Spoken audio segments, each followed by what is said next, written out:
एकादशी जो कि ज्येष्ठ मास के शुक्ल पक्ष की एकादशी तिथि को आती है। इसे भीमसेनी एकादशी के नाम से भी जाना जाता है। भगवान श्री हरि विष्णु का पूजन करना, एकादशी का व्रत रखना, गीता जी का पाठ करना, तुलसी जी का पूजन एवं दर्शन करना, ब्राह्मण की सेवा और दान करना, भजन करना और गौ माता की रक्षा एवं सेवा करना, ये 6 कार्य भव सागर से पार करने हेतु मुक्तिदायक बताए गए हैं। पूरे वर्ष की 24 एकादशियां आती है, लेकिन जिस वर्ष अधिक मास यानी कि पुरुषोत्तम मास लगा हो उस साल 2 एकादशी अधिक यानी कि कुल मिलाकर 26 एकादशियां हो जाती है। और निर्जला एकादशी का व्रत करने से पूरे साल की 26 एकादशियों का पुण्य फल प्राप्त होता है।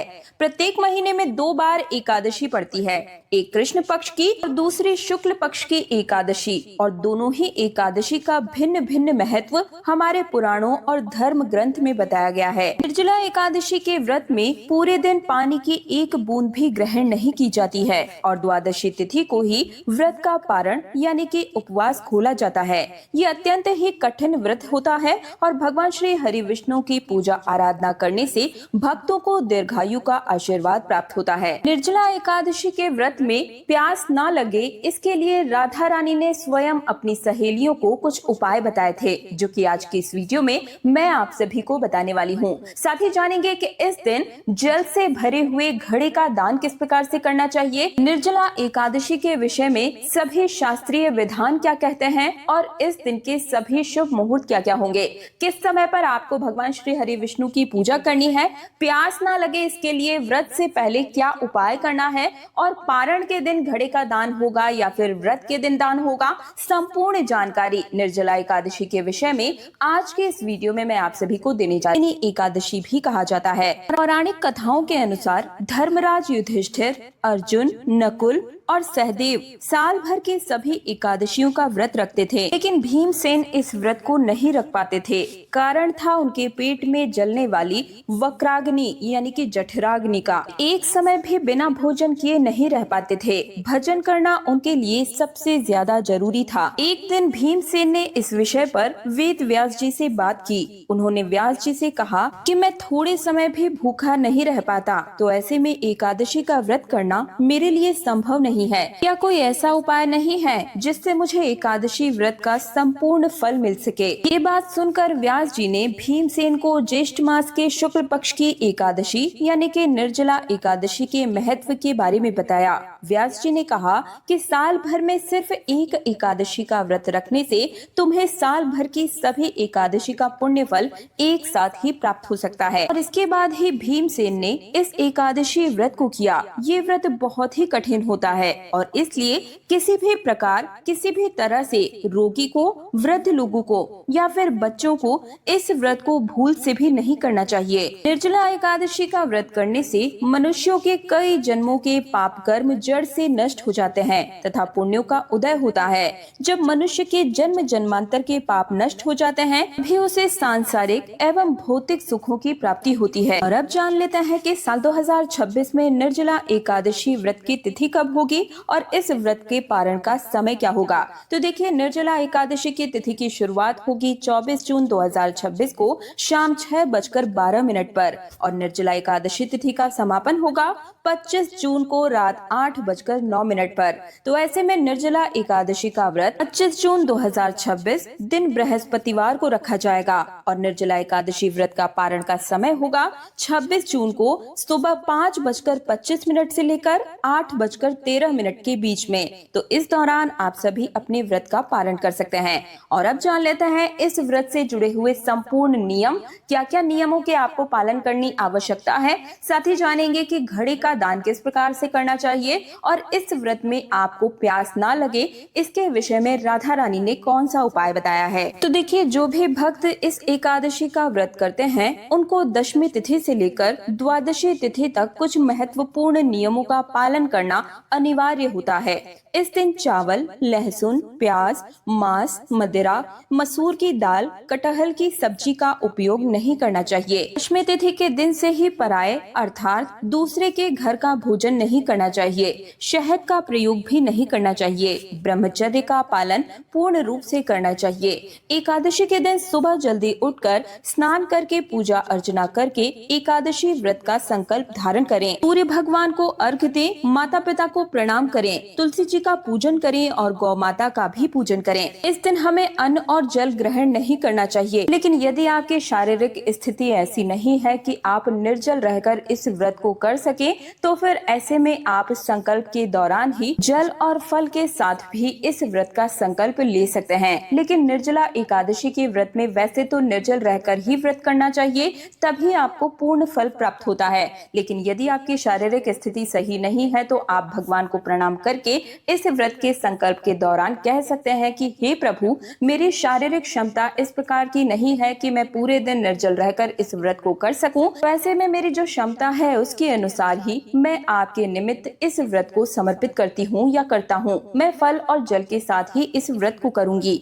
इस प्रकार से आप इस व्रत का संकल्प ले सकते हैं। सर्वोत्तम फलाहार दूध और फल होते हैं। एकादशी के दिन ना तो झूठ बोले, ना ही क्रोध करें। लड़ाई झगड़ा वाद विवाद बिल्कुल भी ना करें। ब्रह्मचर्य का व्रत का पालन करना चाहिए और दाढ़ी कटिंग बालों को नहीं कटवाना चाहिए। आप सभी दशमी तिथि के दिन ही अपने बालों को सिर से धो लें और उसके बाद बालों में कटिंग ना लगाएं।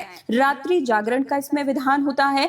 पूजन पाठ करके ब्राह्मण के मुख से एकादशी व्रत की कथा का श्रवण करें। मेरे चैनल पर भी मैं एकादशी व्रत की कथा सुनाती हूँ, तो मेरे चैनल के माध्यम से भी आप चाहें तो निर्जला एकादशी की व्रत कथा सुन सकते हैं। जैसा कि आप सभी को मैंने बताया कि इस बार 25 जून 2026 दिन बृहस्पतिवार को निर्जला एकादशी का व्रत किया जाएगा। तो इस दिन आपको जल से भरे हुए कलश का दान करना है। नमक, तिल, वस्त्र, फल, अनाज आदि का दान इस दिन आपको जरूर ही करना है। निर्जला एकादशी के व्रत में जल के दान का महापुण्य फल बताया गया है। इससे भगवान श्री हरि विष्णु प्रसन्न भी होते हैं। जो लोग नमक का दान करते हैं उन्हें मृत्यु के पश्चात भोजन प्राप्त होता है। जो लोग तिल का दान करते हैं उनके दुख और रोग से उन्हें मुक्ति मिलती है।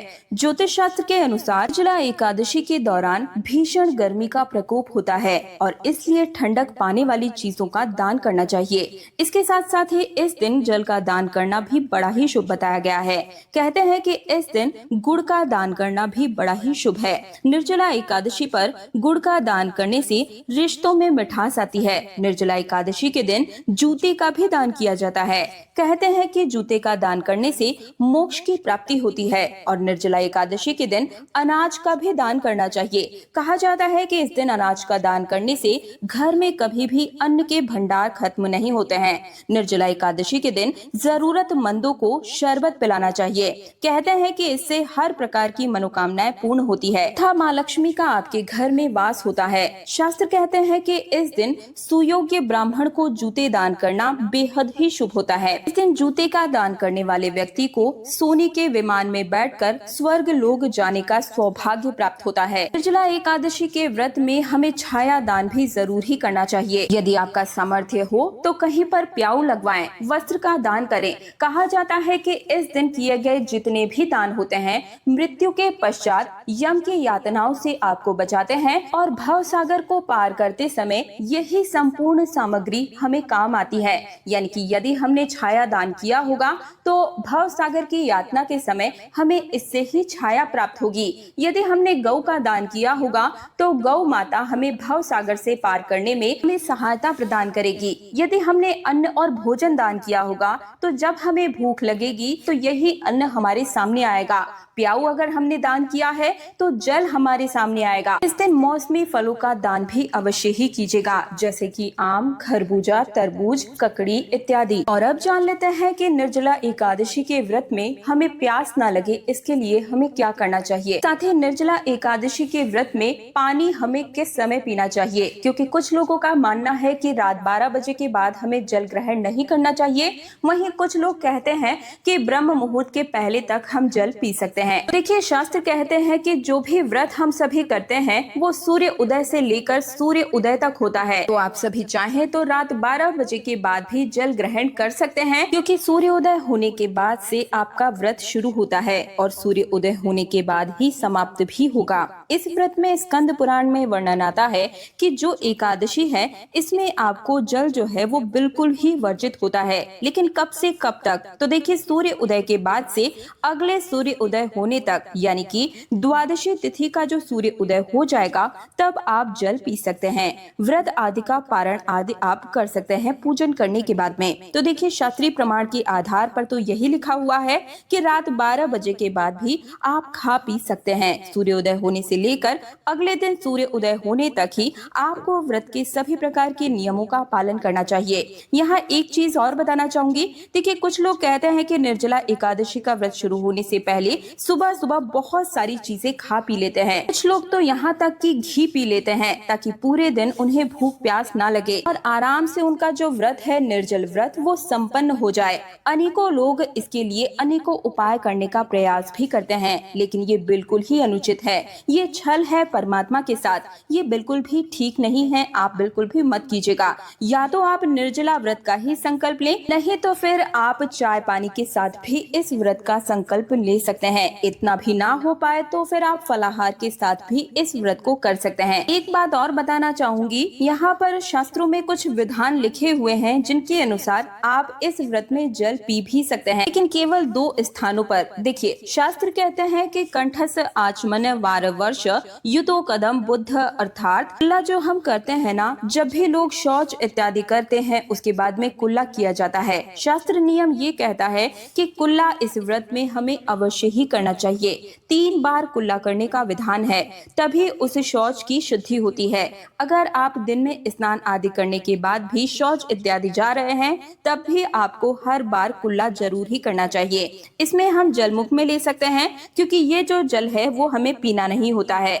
दूसरा है आचमन, यानी कि जब आप पूजा करने के लिए बैठेंगे एकादशी के पूजन में, तब उस समय पर आचमन के द्वारा हम जल को हाथ में लेकर उस जल को ग्रहण कर सकते हैं। इसमें किसी भी प्रकार का दोष नहीं लगता है। कहा गया है कि उपभुंजते नवे व्रत भंगो न अन्यथा भवेत, अर्थात अगर इस व्रत में आप इतना जल लेते हैं तो उसमें आपका व्रत भंग नहीं होता है, परंतु यहाँ पर एक शर्त दी गई है और शर्त ये है कि जो आप आचमनी का जल अपने हाथ में लेंगे उसमें 6 मासा जल का ही विधान लिखा हुआ है। 6 मासा जल का अर्थात है 2-2 बूंद करके 6 बूंद आप अपने हाथ में जल ले सकते हैं और उसे ग्रहण कर सकते हैं। निर्जला एकादशी के व्रत में केवल यही 2 जगह है जहां आप जल मुंह में ग्रहण कर सकते हैं। इससे आपका व्रत बिल्कुल भी खंडित नहीं होता है। और यदि आप कोई औषधि यानी कि दवाई इत्यादि ले रहे हैं इस व्रत में भी, तो दवाई लेने के लिए जितने जल की आवश्यकता है वो जल भी आप ग्रहण कर सकते हैं। शास्त्र में इसका विधान भी बताया गया है। निर्जला एकादशी